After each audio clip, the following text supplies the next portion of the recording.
how to start over. In part 1, we discussed some questions to ask yourself when you want to clarify the thing that you want to change.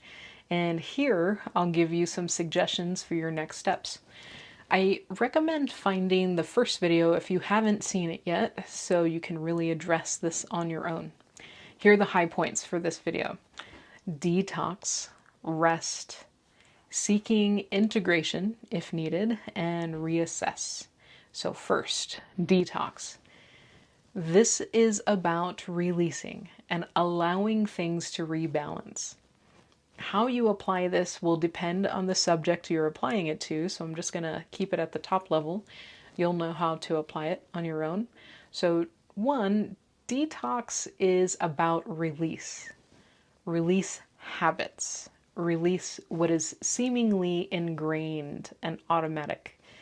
Typically, what needs to be released is obvious to you at the very start, but as you go along, stay present because secondary or dependent factors may become more clear and more items to release may be needed. So just be aware of it. Rest. This is the second one. Oddly, this is difficult for a lot of driven people. If you identify with being driven or stressed, you obviously need to consider blocking off some time for yourself. Now, there are pros and cons. The pros, this aids balance and optimal direction of your energy. Time blocked for rest assists your clear-mindedness, which is critical for resolving the reason that you felt stressed to begin with. Now, cons, and you probably already know this, the cons to making time for rest are why, quote unquote, productive people stay stressed out. Cons. The rest in the immediate comes crossways at income and can seem to move backward or stagnate your ambitions and may have previously already been labeled as wasteful or a distraction. So, blocking time for rest also has an inherent challenge. You will be tested to take it back, so to say. The cons can be so conny that you say, oh, this isn't working, or this is pointless, or maybe I need to go back. And the duration of rest needed may be such that it begins to affect your curated identity. So now you have stress in a new area. This is the complication of getting some rest, is now you have new stress. And I want to encourage you, if you have defined the change that you want well, if it is worth it, I guarantee you the rest is essential. So in that, detox techniques may be done at the time of rest. 2, a new perspective may become clear in your times of rest, and this spawns ideas that have previously eluded you. 3, perspective. That's my mic drop topic, so I have way too much to say in that area, and I can't even really start into it. So perspective comes around when you rest. And 4, when you rest, change can happen faster, and that is what you wanted in the first place. It's like neutral in a manual transmission. Neutral is the state you need to shift the car without breaking anything. And with one example, I have now lost a lot of you, so be it. I'm in my 40s. So the third thing, we have detox and rest, and now is integration. Again, this is dependent on the subject that you're addressing, so I'll keep it at a top level because you will know how to apply it on your own. Integration is about seeing the pieces, seeing what you let go, seeing the gaps, and selecting how to put things together. Some things will be simple, like I choose these 3 things, and then they assemble like magnets. Now, other times that integration is difficult, and in those difficult moments of integration, ask yourself, okay, are there more things to release? Or is there a missing component? If you've ever tried to reassemble something, but there is an old part or an extra component in the way, you've assembled it in the wrong order. If it is difficult to integrate, see if something more needs to be released. Okay. Reassess. Take everything apart, decide what to keep or let go, and reassess. This is about double checking. Here's the gist.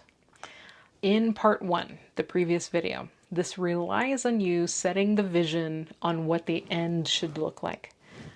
What do you want? And setting the new direction, whether it's an overall direction or a specific direction. Now, rest and integration, discussed above, this looks like, it looks for variables that might suck you back to a default position, the very position you were trying to move away from. Discovering what allows it to do that, to reset, addressing that instead of conquering it or ignoring it. Rest and integration are about being clear-minded and self-directed. Reassessment is trying to see, did it stick? Did it work? So my tip, as you reassess, this is about allowing yourself to be a beginner again. Because now that the configuration is different, you completed the change. As you attempt new things, this is the time to listen to new definitions and really consider them. Find trusted sounding boards or trusted teachers, but above all, no matter how much you trust them, as you listen, do you agree? If you do not, are you allowed to voice the disagreement?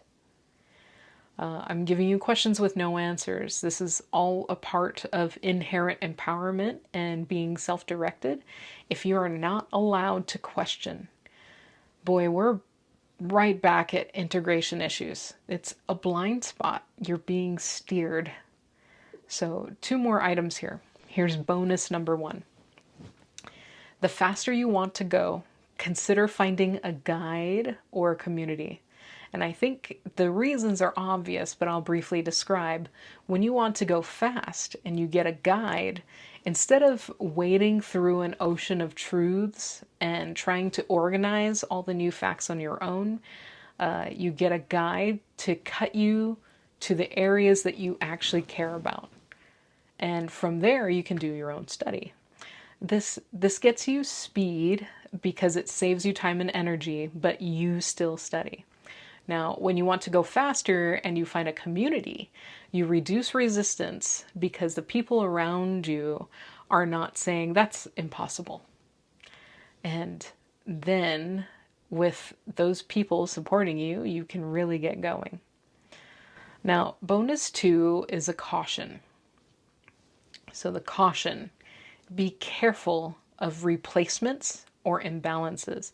Now, by replacement, and I alluded to this before, I mean you decided on a new way, you decided on a change, but after a while you find that the dynamics you wanted to leave behind, the old way, those dynamics are still the same in the new way. And that's not good. When you sense you are experiencing replacement, the old way values are in the new way, you need to have decided in advance whether you will seek a brand new change or if you're just going to dig in your heels and live with it. Now, the second caution is imbalance. And again, this is dependent on your subject in part 1. Due to the past or due to obsessive resistance of some topics, you may sense that you're compensating and that extra mental compensation leads to physical exhaustion. And when you notice imbalance, I'm sorry, you may not want to hear this. When you notice imbalance, you may need a new season of rest to consider what is going on and how to solve it, and not, please, not creating workarounds. At this stage in the change, when you're in the change, if you're Frankensteining something new into your system awkwardly, you and your team will need to deal with odd compensation for the long term. This time of change, this is the time to address it. Don't Frankenstein, figure it out. Imbalance takes away some of your reasonable choices and sometimes results in delegating your control away, delegating your decisions away. And over time, this brings in brand new complications.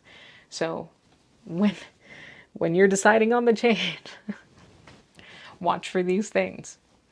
Now, I hope you see why we're taking some time to consider the first video. We only ramp up from here, so if you haven't yet, go back, think through a scenario of something you want to change or a change you might be in the middle of, because we start thinking in the next video about what it means to take on new responsibilities. See ya.